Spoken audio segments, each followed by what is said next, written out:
इस वीडियो में हम पढ़ेंगे कक्षा 10 संचयन भाग 2 से हरिहर काका पाठ का सार तथा मुख्य बिंदु। कथाकार मिथिलेश्वर ने हरिहर काका कहानी के माध्यम से एक ऐसे वृद्ध व्यक्ति की स्थिति को व्यक्त किया है जो परिवार का प्यार और अपनापन पाने की चाह रखता है, पर कोई भी बिना स्वार्थ के उसकी सेवा नहीं करना चाहता।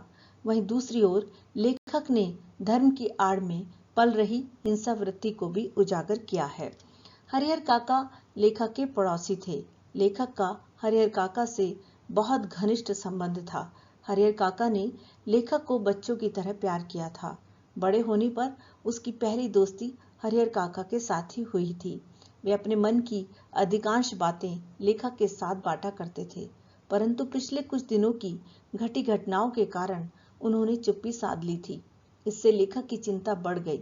हरिहर काका इस स्थिति में कैसे पहुंचे, इसके लिए कौन जिम्मेदार है, यह सब जानने के लिए उनके पिछले जीवन को जानना अत्यंत आवश्यक है। हरिहर काका और लेखक एक ही गांव के हैं। लेखक का गांव कस्बाई शहर आरा से 40 किलोमीटर की दूरी पर है। गांव की कुल आबादी 2,500-3 हजार होगी। गांव के पूरब में ठाकुर जी का विशाल और भव्य मंदिर है, जिसे गांव के लोग ठाकुरबाड़ी कहते हैं। यह मंदिर गांव वालों के लिए अत्यंत महत्वपूर्ण है। इसकी स्थापना कब हुई, यह किसी को मालूम नहीं है।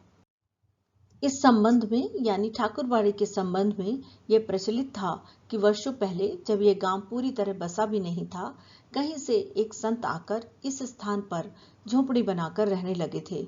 उन्होंने इस स्थान पर ठाकुर जी का पूजन आरंभ किया।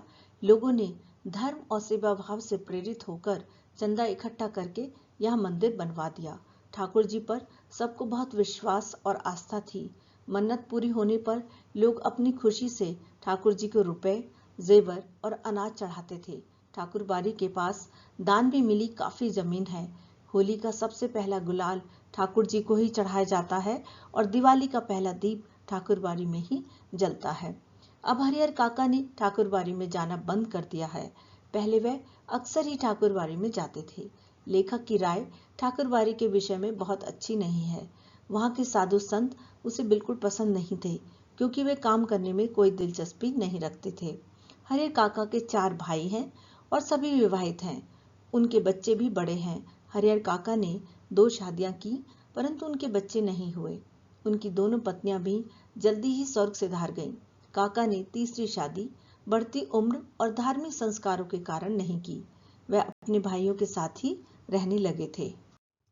हरिहर काका के पास कोई 60 बीघा जमीन थी। प्रत्येक भाई के हिस्से में 15 बीघा जमीन आ सकती थी। पूरा परिवार उस खेती पर ही निर्भर था। भाइयों ने अपनी अपनी पत्नियों से काका का पूरा ख्याल रखने के लिए कहा था, परंतु वे इसमें असफल रहीं। अचानक हरिहर काका के जीवन में एक ऐसी घटना घटी जिसने उनके परिवार के प्रति मोह को समाप्त कर दिया। एक बार उनके भतीजे का एक मित्र शहर से गांव आया। उसकी खूब खातिर की गई। उसके लिए स्वादिष्ट भोजन बनाया गया, किंतु हरिहर काका को सूखा और बचा कुचा भोजन ही दिया गया। काका इन परिस्थितियों से आग बबूला हो गए और उन्होंने अपने सामने परोसी गई थाली जमीन पर फेंक दी और घर छोड़कर निकल गए। इस घटना की सूचना मंदिर के महंत के पास पहुंची।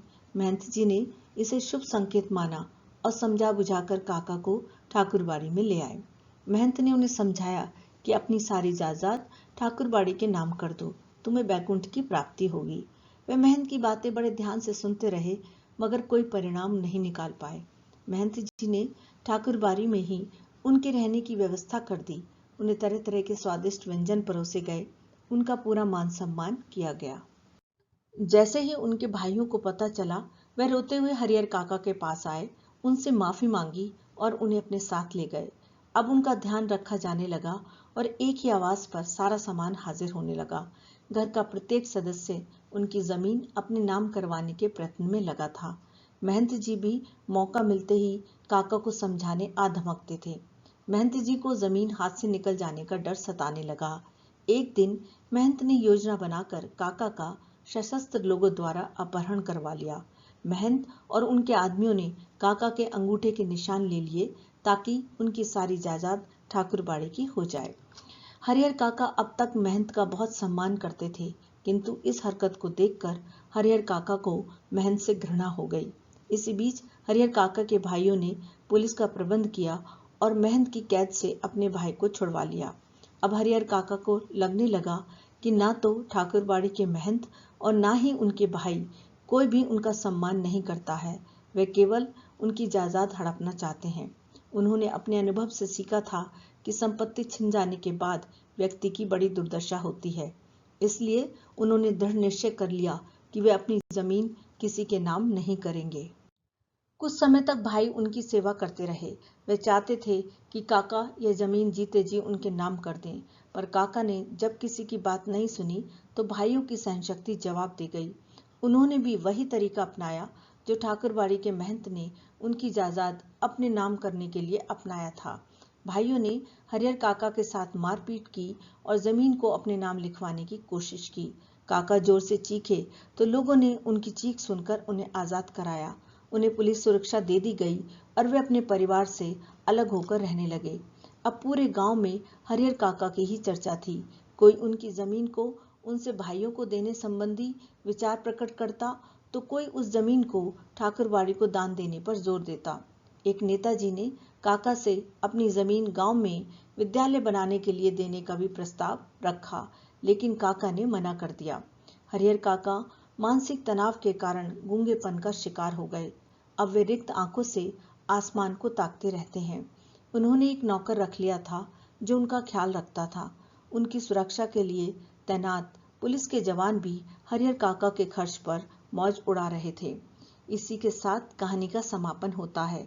इस कहानी के माध्यम से लेखक ने समाज की बिगड़ती दशा तथा परिवार और धर्म में बढ़ रहे लालच की ओर लोगों का ध्यान आकर्षित करने का प्रयास किया है।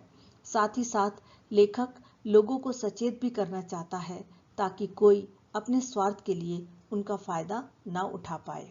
यदि आपको ये वीडियो पसंद आई हो तो चैनल को सब्सक्राइब करें, लाइक करें, मित्रों के साथ शेयर करें और बेल आइकन को प्रेस करना ना भूलें ताकि आपको मेरी नई वीडियो की नोटिफिकेशन मिलती रहे। धन्यवाद।